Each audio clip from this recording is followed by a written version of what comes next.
Assalamualaikum warahmatullahi wabarakatuh. Kami dari kelompok 3 ingin mempresentasikan materi kami yang berjudul Peran dan Strategi Manajemen Sumber Daya Manusia dalam Mengoptimalkan Potensi Kinerja Karyawan. Sebelum lanjut ke pemaparan materi, ada baiknya kita berkenalan terlebih dahulu. Perkenalkan, nama saya Amanda Putri Faradila dan dua rekan saya lainnya ada Safilia Sani dan Uta Satria. Adapun isi materi yang akan kami sampaikan atau kami presentasikan, yang pertama ada peran penting manajemen sumber daya manusia yang dapat membangun potensi kinerja karyawan. Lalu yang kedua ada faktor-faktor yang mempengaruhi keberhasilan penerapan manajemen sumber daya manusia dalam meningkatkan kinerja karyawan. Lalu yang ketiga ada tantangan yang dihadapi oleh manajemen sumber daya manusia dalam upaya mengoptimalkan kinerja karyawan di era digital. Lalu yang keempat, yang terakhir ada bagaimana strategi yang dilakukan oleh manajemen sumber daya manusia dalam meningkatkan kualitas kinerja karyawan. Selanjutnya kita akan bahas peran penting manajemen sumber daya manusia yang dapat membangun potensi kinerja karyawan. Manajemen sumber daya manusia sangat berperan penting dan sangat bertanggung jawab atas pelatihan dan pengembangan karyawan mereka. Program pelatihan yang baik dapat membantu karyawan untuk meningkatkan keterampilan dan pengetahuan mereka, sehingga mereka dapat lebih berkontribusi pada pencapaian tujuan perusahaan. Selain itu, manajemen sumber daya manusia juga bertanggung jawab untuk mengawasi kinerja karyawan dan memberikan kritik yang bermanfaat. Dalam suatu organisasi, Departemen Sumber Daya Manusia bekerja dengan manajer dan pihak lainnya dalam mengembangkan keterampilan karyawan mereka. Departemen Sumber Daya Manusia juga membantu manajer dan pihak lainnya dalam menugaskan karyawan mereka ke berbagai peran dalam organisasi dan juga membantu mereka untuk menyesuaikan diri dengan lingkungan perusahaannya. Peran manajemen sumber daya manusia sangat menentukan kualitas sumber daya manusia di dalam organisasi itu sendiri. Keanggotaan dalam peran ini melibatkan 3 kegiatan, yaitu perencanaan, penutupan, dan proses seleksi. Selain dari apa yang saya sebutkan tadi, manajemen sumber daya manusia juga memiliki peran-peran lainnya, seperti peran hati nurani, peran konselor, peran mediator, peran juru bicara perusahaan, peran pemecah masalah, dan peran agen perubahan. Lalu yang kedua kita akan membahas materi tentang faktor-faktor yang mempengaruhi keberhasilan penerapan manajemen sumber daya manusia dalam meningkatkan kinerja karyawan. Yang pertama tentunya ada prestasi kerja, yaitu hasil kerja karyawan dalam hal kualitas dan kuantitas tugas yang dilaksanakan. Lalu yang kedua ada keahlian atau kemampuan teknis yang dimiliki oleh karyawan untuk menyelesaikan tugas yang diberikan. Adapun contoh dari keahlian di sini yaitu dapat bekerja sama dengan tim, komunikasi yang baik antara sesama karyawan maupun dengan atasan, insentif, dan lain-lain. Yang ketiga ada perilaku. Yang dimaksud dengan perilaku adalah sikap perilaku karyawan yang melekat pada dirinya dan dibawa dalam melaksanakan tugas-tugasnya. Contoh dari sikap perilaku seperti kejujuran, bertanggung jawab, dan disiplin. Yang keempat ada kepemimpinan. Kepemimpinan adalah aspek manajerial yang melibatkan pengaruh kepada orang lain untuk mengkoordinasikan pekerjaan secara tepat dan cepat, termasuk pengambilan keputusan dan menentukan prioritas.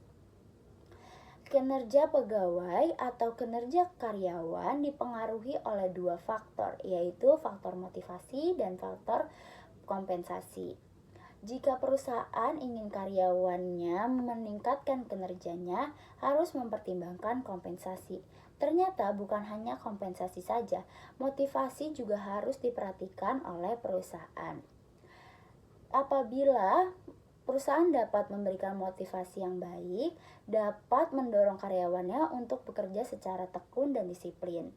Bukan hanya itu saja, manajemen harus dan dapat menciptakan lingkungan kerja yang menyenangkan, sehat, dan positif.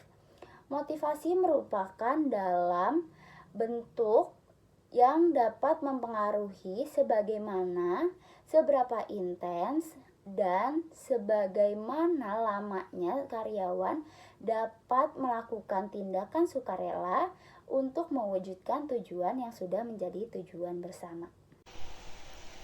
Beberapa tantangan yang dihadapi oleh manajemen sumber daya manusia dalam upaya mengoptimalkan kinerja karyawan di era digital.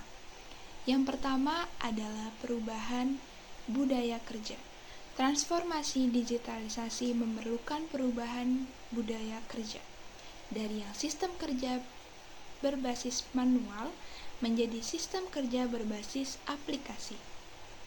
Sumber daya manusia yang telah terbiasa dengan sistem kerja tradisional ataupun manual tentunya akan sangat sulit untuk beradaptasi dengan sistem kerja berbasis aplikasi.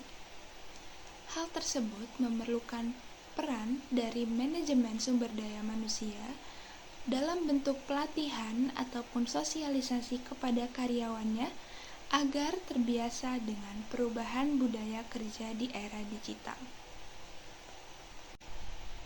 Yang kedua adalah pengelolaan aplikasi yang terintegritas dan fleksibilitas. Dikarenakan data dari semua pekerjaan akan saling terintegrasi satu sama lain dan lebih mudah untuk dievaluasi menggunakan aplikasi dan sistem, dalam praktiknya tentunya akan efektif untuk mengelola organisasi yang terintegrasi. Hal tersebut tentunya akan mengurangi biaya operasional yang telah ditetapkan. Dengan aplikasi digital, karyawan dapat bekerja secara fleksibel baik dari rumah ataupun jarak jauh. Namun, perusahaan banyak yang tidak menyukai hal tersebut dikarenakan akan menjadi lebih sulit untuk mengawasi pekerjaan para karyawannya. Selain itu, ada berbagai aplikasi yang dapat membantu manajemen sumber daya manusia di era digital saat ini.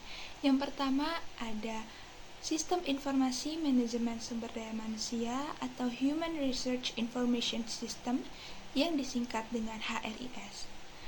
HRIS adalah software yang membantu manajemen SDM dalam mengelola informasi tentang karyawannya mengenai penggajian, tunjangan, kehadiran, ataupun evaluasi kinerja. Lalu yang kedua ada Sistem Pengawasan Aplikasi atau Applicant Tracking System yang disingkat dengan ATS. Software ATS ini membantu manajemen SDM dalam proses perekrutan. Dia juga dapat mengirimkan surat penolakan secara otomatis ataupun membantu manajemen SDM dalam mengatur jadwal wawancara. Lalu yang ketiga ada Sistem Manajemen Pembelajaran atau Learning Management System yang disingkat dengan LMS. Seperti namanya, software ini membantu untuk mengelola pelatihan ataupun pengembangan karyawannya. LMS juga dapat memungkinkan manajemen sumber daya manusia untuk membuat dan memberikan kursus secara online kepada karyawannya. Yang ketiga ada tuntutan skill teknologi. Penggunaan alat dan aplikasi digital pasti akan memberikan pengalaman baru bagi karyawan, sehingga mereka akan terus berusaha untuk belajar dan memahami bagaimana menggunakan aplikasi berbasis digital dalam melakukan pekerjaan. Sumber daya manusia harus memahami teknologi agar mereka dapat bertahan dalam pekerjaan. Sumber daya manusia harus mempelajari teori dan praktik penggunaan teknologi. Namun mereka juga harus memahami keamanan, efek, dan resiko yang mungkin ditimbulkan oleh penggunaan teknologi tersebut. Data penting perusahaan disimpan di divisi sumber daya manusia. Salah satu contohnya adalah informasi pribadi yang idealnya hanya dapat diakses oleh orang tertentu. Untuk mengatasi masalah ini, karyawan harus tahu bagaimana menerapkan standar keamanan data perusahaan. Karyawan harus tahu bahwa data penting itu perlu dijaga dengan baik agar perusahaan tidak terlibat dalam aktivitas kejahatan di internet. Karena kejahatan di internet dapat terjadi di mana saja. Selanjutnya adalah beberapa strategi yang dilakukan oleh manajemen sumber daya manusia dalam meningkatkan kualitas kinerja karyawan. Yang pertama ada rekrutmen dan seleksi. Yang kedua, pelatihan dan pengembangan. Yang ketiga, penilaian kinerja. Yang keempat, pengelolaan kompensasi. Yang kelima, membangun budaya organisasi. Dan yang terakhir ada hubungan karyawan yang baik. Yang terakhir ada kesimpulan. Manajemen sumber daya manusia memainkan peran penting dalam pelatihan dan pengembangan karyawan. Selain itu, manajemen SDM juga bertanggung jawab atas evaluasi kinerja dan bekerjasama dengan manajemen untuk memastikan penempatan dan adaptasi karyawan yang efektif dalam perusahaan. Karena pengembangan perusahaan bergantung pada kinerja karyawan.